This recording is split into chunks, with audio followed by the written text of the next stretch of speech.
మన తెలుగు సినిమాల్లో అతి బీభత్సమైన భారీ డిజాస్టర్ సినిమాలు ప్రతి హీరోకైతే ఉన్నాయి. అందులో భారీ హైప్‌తో రిలీజ్ అవుతూ కనీసం 40% కూడా రికవరీ చేయలేని సినిమాలేంటో ఇప్పుడు చూద్దాం. ముందుగా 'పూరి జగన్నాథ్' గారు, 'రామ్' గారి కాంబినేషన్‌లో వచ్చిన 'డబుల్ స్మార్ట్' ఇది భారీ హైప్‌తో అయితే రిలీజ్ అయింది. ఇది 48,00,00,000 బిజినెస్ చేయగా టోటల్ రన్ కంప్లీట్ అయ్యేసరికి 11,60,00,000తో రన్ ముగించేసి 37.40,00,000 నష్టాలనైతే మిగిలింది. మొత్తానికి 20% లోపు మాత్రమే రికవరీ చేసి ఎపిక్ డిజాస్టర్‌గా నిలిచింది. బాలకృష్ణ గారు, క్రిష్ గారి డైరెక్షన్‌లో తన తండ్రి సీనియర్ ఎన్టీఆర్ గారి బయోపిక్‌తో అయితే ముందుకొచ్చారు. మొత్తానికి ఇది 2 పార్ట్‌లు అయితే షూట్ కంప్లీట్ చేశారు.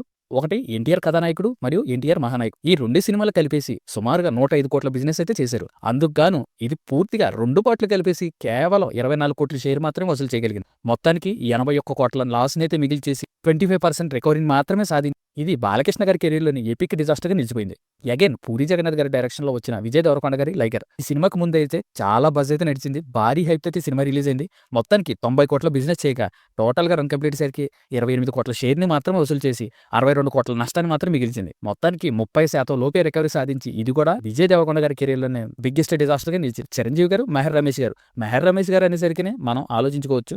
మొత్తానికి ఇది కూడా ఆ టైంకి 80,50,00,00,000 ప్రీ రిలీజ్ బిజినెస్ చేయగా టోటల్‌గా 29,50,00,000 షేర్‌నైతే వసూలు చేసింది. అలాగే టోటల్‌గా 51,00,00,000 లాస్‌నైతే మిగిల్చేసి 33% రికవరీ మాత్రం సాధించి ఇది కూడా చిరంజీవి గారి కెరీర్‌లో బిగ్గెస్ట్ డిజాస్టర్‌గా నిలిచింది. అగైన్ చిరంజీవి గారు, కొరటాల గారి కాంబినేషన్‌లో వచ్చిన 'ఆచార్య' ఈ సినిమాకి ముందు ఈ సినిమాకున్నంత హైప్ బాలీవుడ్ ఫిల్మ్ ఇండస్ట్రీలో రికార్డులు తిరిగేసే సినిమాగా మాత్రం వచ్చింది. కానీ రిలీజ్ అయ్యాక దానికి ధీటుగానే డిజాస్టర్ టాక్ అయితే మూటగట్టుకుంది. టోటల్‌గా అప్పటి వరకు 'బాహుబలి 2' తర్వాత ఉన్న లాంటి బిజినెస్ 'ఆచార్య' చేయగా దానికి 132.50 బిజినెస్ చేయగా ఆ టైంకి 48.50 షేర్‌ని మాత్రమే వసూలు చేసింది. మొత్తానికి 84,00,00,000 లాస్‌నైతే తెచ్చి 36% రికవరీ మాత్రమే సాధించి ఇది కూడా ఆ టైంలో బిగ్గెస్ట్ డిజాస్టర్‌గా నిలిచింది. ఎన్నో అంచనాల మధ్య పాన్ ఇండియా లెవెల్‌లో భారీ బ్లాక్ బస్టర్ అవుతుందనుకున్న ప్రభాస్ గారు 'రాధేశ్యామ్' ఇది కూడా 203,00,00,000 బిజినెస్ చేయగా టోటల్ రన్ కంప్లీట్ అయ్యేసరికి 83,00,00,000 షేర్‌ని మాత్రమే వసూలు చేసింది. దానికి 120,00,00,000 హ్యూజ్ లాస్‌నైతే మిగిల్చింది. దీంతో కేవలం బిజినెస్‌లో 40% మాత్రమే రికవరీ చేయగలిగింది. ఇవి ఇప్పటివరకు భారీ హైప్‌తో వచ్చి కేవలం 40% లోపే సాధించిన సినిమాలు.